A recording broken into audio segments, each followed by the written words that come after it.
আসসালামু আলাইকুম, শুভ সকাল। সবাই কেমন আছেন? আশা করি ভালো আছেন। মানুষের গরু দেহ লেগে আমগো গরু আছে। আমগো গরু না আমার ভাই বউ কি যত্ন করে যে আমার ভাই একসের যত্ন করে দেখবেন। সেই যত্ন রাত্রে 12টা বাজে উঠতে গলি গুচায়, গলি পরিষ্কার করে। আরে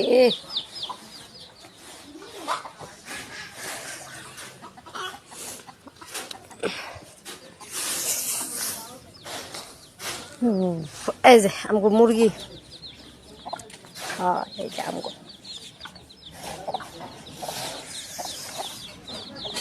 এ কালি তুই ডাকছস? কালি রে, এ কালি তুই ডাকছস? কই গেল? কই গেলি রে? আমাকে কালি আছে একটা।